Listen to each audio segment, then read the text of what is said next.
1945 March. A cold desert morning settles across the Mojave as a small group of engineers, officers, and flight test mechanics huddle beside a dusty concrete runway. They're shivering, but not from the weather. They're watching a shape at the end of the field. A long, narrow aircraft that looks nothing like a World War II bomber. Its wings are thin, almost fragile. Its fuselage tapers like a dart, and somewhere deep inside, two engines are warming up with a low, predatory growl. The Air Forces never intended to build something like this. Not at the beginning of the war. Bombers were supposed to be big, rugged, steady, not elegant, not agile, and certainly not fast. But on this morning, every man on the flight line knows they're about to witness something different. Something no bomber and no fighter has ever done. The prototype begins to roll. Its exhaust flickers in the morning haze. A test pilot brings the throttle forward, and the bomber leaps down the runway with a smooth, unnatural acceleration. Dust swirls, stopwatches click, men lean forward, squinting toward the desert horizon. Moments later, the aircraft lifts off, clean, precise, almost impatient. It climbs, levels out, and begins its run across the test range. The desert goes silent. Except for the wind, everyone is waiting for a single number. Downrange, the bomber slices across the sky like a silver blade. Too fast for a bomber, too fast for almost anything. The instruments capture the pass. The stopwatch teams capture the time. The pilot confirms altitude. Barographs record the pressure. No one speaks until the final sheets are pulled from their casings and the calculations done by hand. 494 miles per hour. A stunned silence hits the flight line. Someone whispers, "That's faster than every fighter we have." Another answers, "Faster than every fighter on Earth." And in that moment, on a dry March morning in 1945, the United States proves something impossible. A bomber has just outrun the entire fighter world. But how did this machine even exist? Why was it built? And why did it arrive too late to change the war? The answers begin years earlier. The story begins long before that blistering test run in the Mojave. Back in the dark years of 1943, American air crews flying over Europe were facing some of the deadliest skies in the desert. World B, 17 seconds, and B, 24 seconds, were being clawed apart by flak and torn down by German interceptors. Entire bomber groups were returning home with half their formation missing. Strategic Command understood what these numbers meant. If losses kept climbing, the US might not be able to maintain the bombing campaign at all. Inside the Army Air Forces, a quiet debate began to grow louder. What if bombers didn't need fighter escort? Not because fighters got better, but because the bombers themselves became too fast to catch. It sounded like fantasy bombers were supposed to lumber, fighters were supposed to chase. That was the natural order of air combat. But a small circle of engineers and planners refused to accept that rule. They started passing memos up the chain, scribbling calculations on drafting tables and sketching shapes that looked more like racing aircraft than war machines. And their proposal was simple: build a bomber that could outrun everything in the Luftwaffe. Two companies jumped into the race with ferocious ambition: the Martin Company and North American Aviation. Each believed they could solve the same puzzle: create a medium bomber with the speed of a frontline fighter. But both also knew that such a machine could only exist by breaking every traditional design rule. Martin pushed for a radical fuselage shape and extreme aerodynamic cleanliness. North American, drawing inspiration from their P-51 Mustang work, began experimenting with laminar flow on a bomber-sized airframe. Both companies were chasing the same dream: a machine that could hit 450 miles per hour or more. In 1943, those were science fiction numbers for a bomber. But desperation forces innovation. Losses in Europe meant that every bold idea, even the wild ones, had to be examined.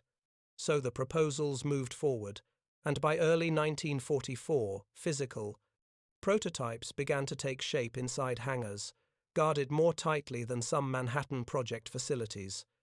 The skeptics called it a waste of resources. Traditionalists insisted fighters should be upgraded, not bombers. But inside the drafting room's optimism ruled.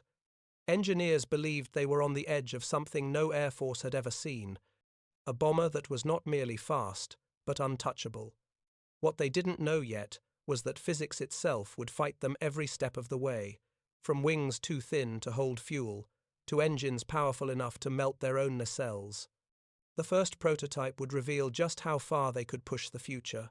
When the prototype finally rolled into the sunlight for the first time, even veteran engineers stopped walking. They had built it themselves. Every rivet, every curve, yet seeing it assembled was unsettling. Bombers weren't supposed to look like this. Fighters. Maybe experimental racers. Possibly. But a combat aircraft meant to carry bombs into enemy territory? This machine didn't match anything in the US arsenal. Its wings were the first shock. They were thin, impossibly thin, stretched across a long, narrow span with barely enough internal depth to hide control cables. Old-school designers muttered that no bomber wing should ever be that sharp, but the aerodynamicists saw something else. Speed. If the airflow stayed smooth across those surfaces, drag would fall dramatically, and if drag fell, top speed would rise to unheard-of levels.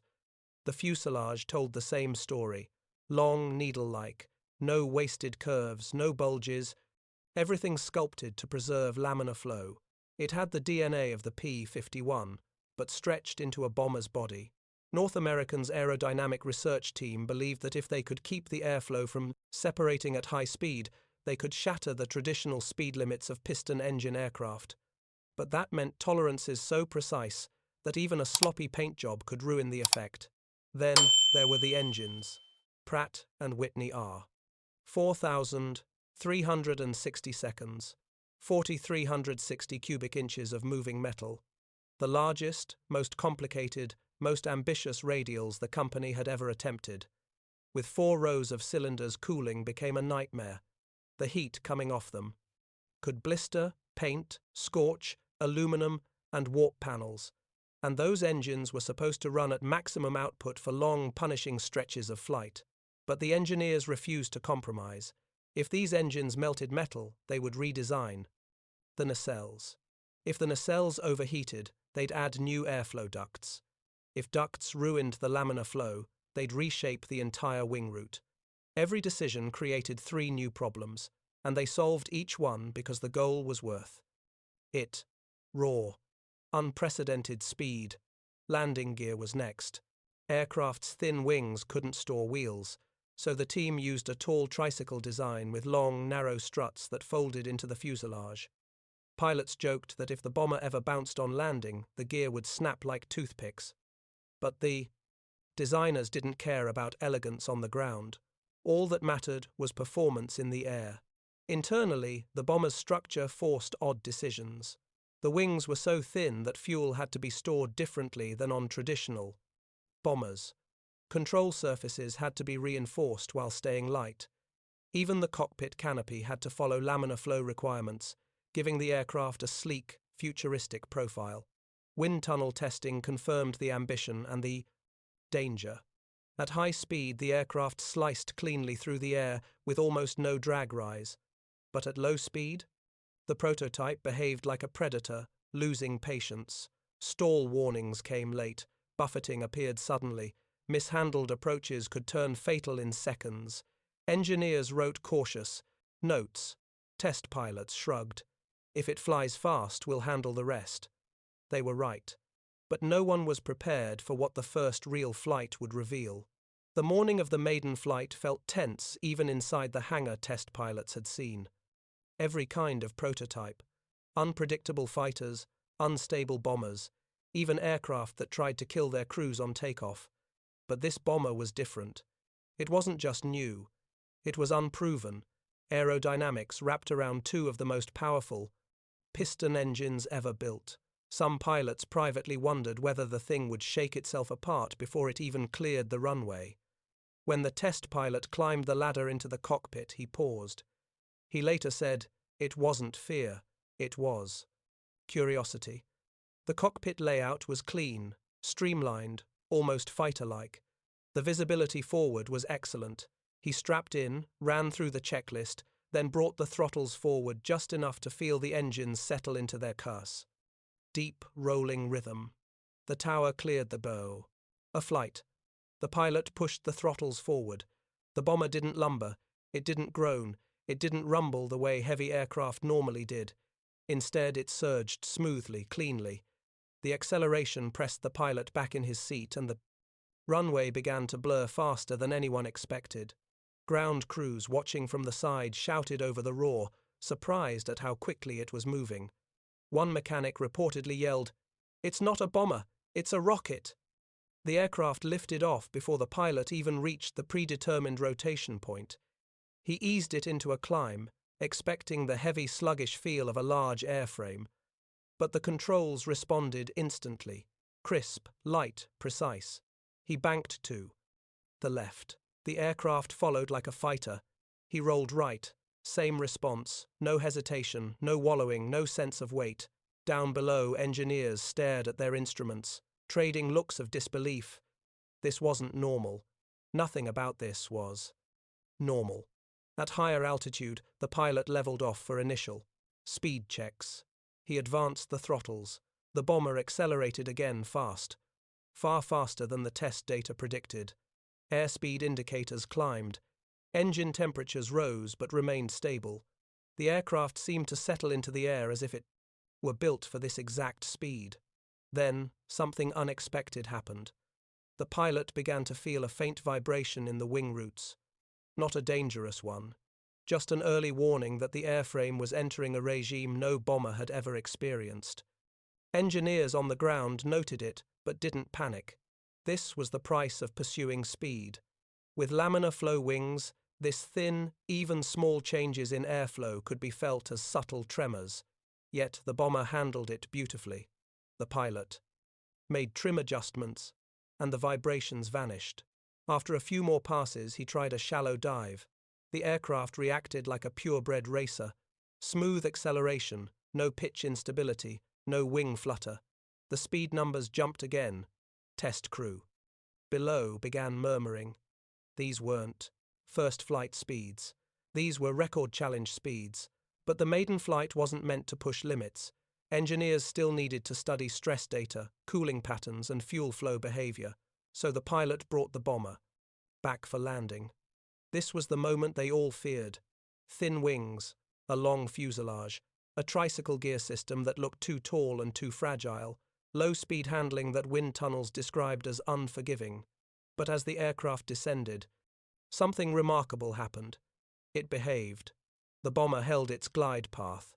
Control surfaces responded correctly. The pilot flared carefully, and the wheels touched the runway with a gentle chirp. A cheer erupted along the flight line. In less than an hour, the test pilot had overturned years of assumptions about bomber design. The aircraft wasn't just fast, it wasn't just aerodynamic, it felt alive, and that stunned him the most. On the engineering side, whispers began circulating. Immediately. If it's this fast on its first flight, what happens when we really push it? They wouldn't need to wait long for the answer. 1945 would bring the test run that made history. 1945 arrived with a sense of urgency. The war in Europe was collapsing, but the Pacific was escalating into its final brutal phase. The Army Air Forces wanted answers. Could this new bomber truly outrun anything the enemy could field? Could it change tactical doctrine? Could it become the blueprint for the next generation of strike aircraft? To find out, they scheduled a series of high-speed calibration runs across the Mojave test range. Most were cautious at first, gradual increases in throttle, shallow dives, incremental data gathering, but the results kept exceeding expectations. Every time the bomber ran the course, it broke the previous day's numbers. Engineers started bringing extra notebooks. Observers whispered that the aircraft was running out of calibration, not performance. Then came the morning of the defining test weather. Reports called it perfect. Cool, stable air, steady winds, and flawless visibility across the desert. The aircraft was prepped the night before. Fuel load, carefully balanced. instruments triple-checked. Even the paint along the leading edges was buffed to preserve. Laminar flow. Nothing was left to chance. As the sun broke over the mountains, the test pilot climbed aboard. Ground crew secured the canopy.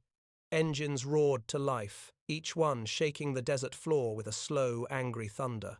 Everyone on the line sensed what the day might bring, but nobody dared say it aloud.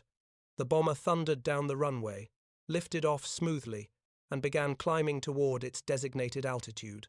Once in position, the pilot leveled off. He verified readings. Adjusted mixture, trimmed the aircraft perfectly.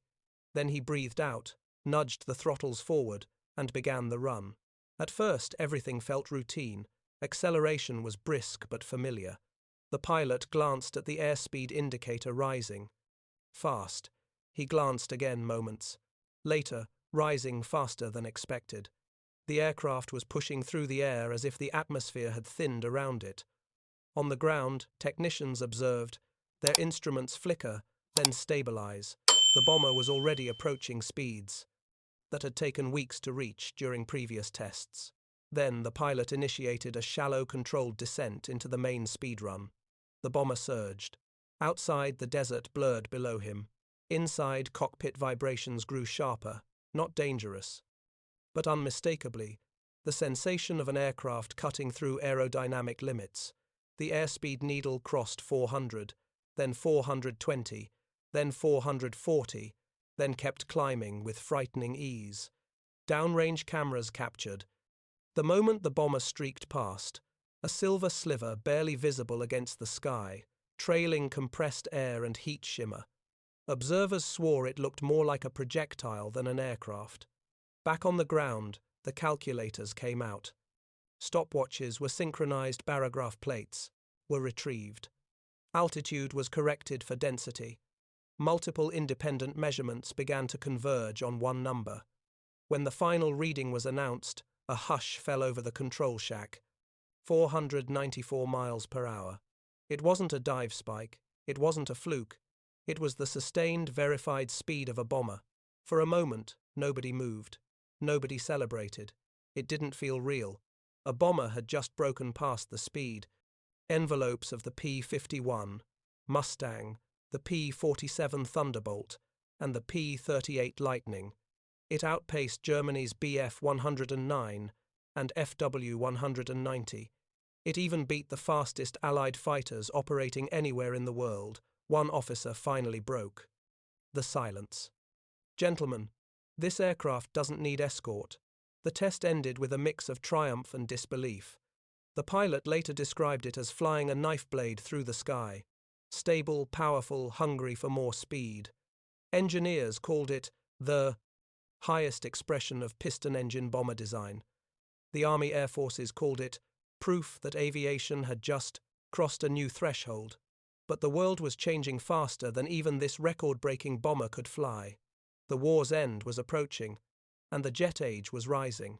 In the weeks following the 494-mile-per-hour breakthrough, the excitement inside the Army Air Forces was real.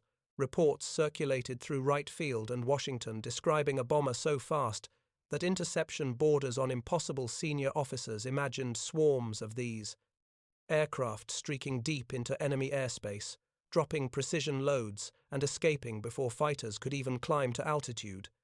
It felt like the start of a revolution. But revolutions need time, and time was the one thing the program didn't have. By early 1945, the strategic situation had shifted dramatically. In Europe, the Luftwaffe was bleeding out. Fuel shortages, pilot losses, and shattered industry meant German fighter strength had collapsed. In the Pacific, planners were focused on long-range operations, Okinawa Island bases, and the future invasion of the Japanese home islands. Every resource was being funneled into proven assets. 29 seconds, escort fighters and naval aviation. A medium bomber designed for blistering speed didn't fit neatly into that evolving picture. Factories were already stretched to the limit. Manpower tooling and supply chains were aligned to produce the aircraft that mattered most to the immediate fight. Switching production lines to build a new, complex, precision-engineered bomber wasn't just expensive, it was disruptive. And with victory appearing closer every month, appetite for massive new programs began to shrink. There was also the reality of the bomber's own sophistication. Its engines were enormous temperamental beasts that required expert maintenance. Its airframe relied on laminar flow, surfaces that demanded manufacturing precision. The wartime factories struggled to maintain, and its thin wings, while brilliant for speed-limited payload and range, two factors commanding, generals still cared about. Then came the thunderclap, the jet age. Allied intelligence began receiving increasing reports of German jet fighters, Me, 262 seconds, slicing through bomber formations at high speed. The US had its own experimental jets in testing. Everyone understood what this meant. Piston-engine aircraft, no matter how fast, were living on borrowed time. Even if this bomber entered mass production, it would serve only as a bridge, a temporary marvel between the world of propellers and the world of turbines. Wartime planning didn't reward bridges. It rewarded certainty. So the program, instead of expanding, began to shift. The aircraft would no longer be rushed into combat production. Instead, it would become something else, a test platform, a research tool, a high-speed laboratory for the coming generation of jet aircraft. Some officers pushed back. They believed the bomber deserved a combat role. They argued it could deliver strikes into Japan with almost no fear of interception. Logistical reality won. The war was in its final act, and the US military wasn't about to reorganize its entire aviation infrastructure for a bomber that solved a problem the enemy could no longer create.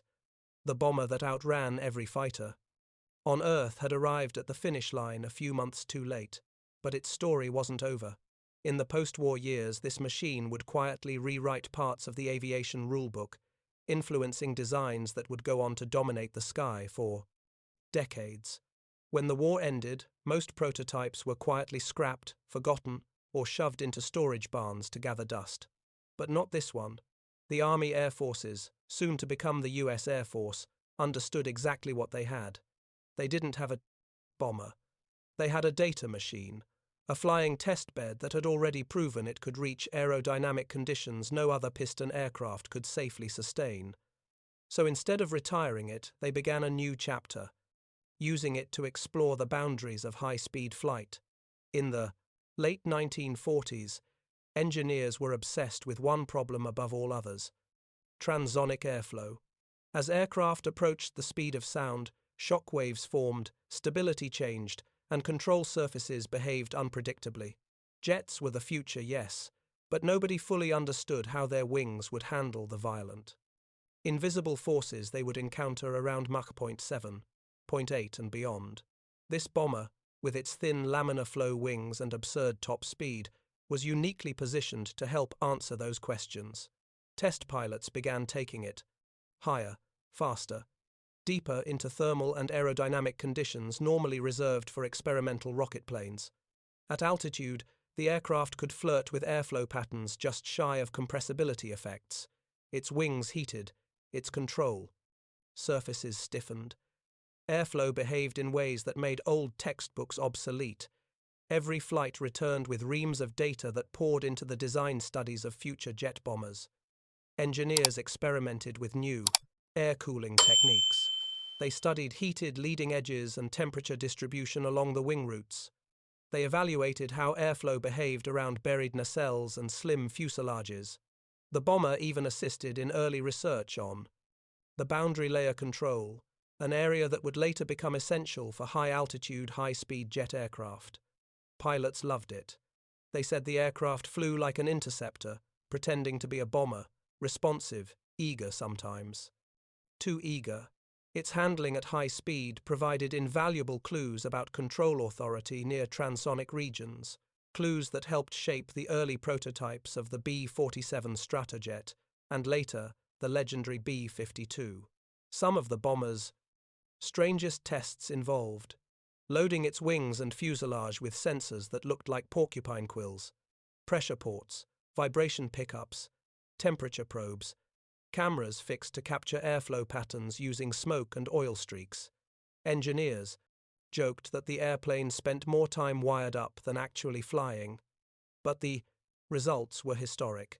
Data from those flights contributed directly to swept-wing experimentation, improved high-speed stability modeling, early turbojet intake theories, low-drag fuselage, shaping high-altitude flight envelope expansion, aircraft like the F-86 Sabre and the first American jet bombers all benefited from the discoveries this obsolete piston bomber uncovered. By the time the 1950s arrived, the bomber was no longer breaking records, but it didn't need to. Its legacy was already embedded in the metal of every jet rolling out of American factories. It had become something rare in aviation history, a machine from the past teaching the future how to fly. But while engineers and historians admired it, the public never really knew what it had accomplished, and soon even the military would move on. Which brings us to the final chapter of its story. For all its brilliance and record-breaking speed, this bomber's name barely registers outside the tight circles of aviation, historians, and test pilots. It's an almost forgotten chapter in a war and era overflowing with iconic aircraft B-17, flying fortresses, B-29, super fortresses, P-51 Mustangs, and countless others. Why? The reasons lie in timing, scale, and fate. Only a handful of these bombers were ever built, mostly prototypes and experimental airframes. It never reached mass production. It never flew combat missions. Without the roar of battle or the glory of strategic bombing campaigns, it simply didn't capture the public imagination. Unlike the B-29, which carried atomic bombs and shaped the end of the war, or the P-51, whose Mustang pilots became legends, this bomber remained a technical marvel on the fringe, a speed demon with no war to fight. Moreover, the jet age arrived so swiftly after 1945 that piston engine innovations faded fast. Within a few years, entire squadrons swapped engines for turbojets, and strategic doctrines evolved around new technologies. The bomber's record-breaking runs became footnotes in a story dominated by revolutionary aircraft like the B-47 and the B-52. The industrial and logistical challenges of producing such a precise machine on a large scale also played a role. The bomber demanded manufacturing tolerances and maintenance standards that factories were not ready to meet in a peacetime economy. Lastly, as Cold War tensions reshaped military priorities, emphasis shifted to nuclear delivery platforms and missile technology. Fast piston bombers became curiosities rather than cornerstones. Yet, among test pilots who flew it and engineers who studied its design, the bomber earned a nickname, the Phantom Bullet. Silent, fast, and fleeting, it vanished from history. Left behind a legacy of daring innovation, it was a bomber ahead of its time, a symbol of what could have been if circumstances were different, the fastest piston engine bomber ever built, the aircraft that for a brief blazing moment in 1945 ruled the skies. In the grand sweep of aviation history, this bomber stands as a paradox, a masterpiece of piston engine technology, born too late to shape the war, yet too early to dominate the jet age. It shattered expectations and challenged long-held beliefs about what a bomber could be. 494 miles per hour wasn't just a number.